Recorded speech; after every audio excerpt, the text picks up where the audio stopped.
And part of the thing when you think about the Civil War, World War II, Vietnam, insert time here, or a crime, a violent crime, even, is if it doesn't, this is my perspective, I want your take on this. If it doesn't feel like adequate punishment has been meted out and a sense of repentance or change from the loser, assuming the loser was morally wrong, and then some sort of genuine effort to reconcile, no matter how large or small the scale is, the problems are going to linger and linger and linger. And so when I hear these debates today, I look back, not as a historian, just look back as an amateur and go, it doesn't feel as if we could talk about the arguments of the Civil War itself. It doesn't feel like when the war was done, that point actually happened. And so we're still battling in that sense, it seems.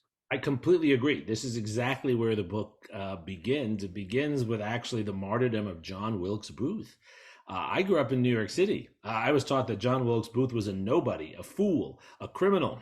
Why would anyone martyr him? We martyred Abraham Lincoln. But as I show in the book, there were thousands and thousands of people who, for decades, saw Booth as a hero. And that this is exactly your point, right? There were no large numbers of people in Germany after World War II who went around and said Hitler was a hero. You're insane if you say that, right? And in fact, we as the US government in occupation prohibited that. And to this day, the German government prohibits a Nazi party. They are right parties, but you cannot form a Nazi party in Germany. I'm not for censorship. I'm not saying we should do that in the US, but it was acceptable. It was legitimate, and still is in some circles, to revere the kinds of violence, the assassination activities, the anti-democratic behavior of a John Wilkes Booth. And we need to change that.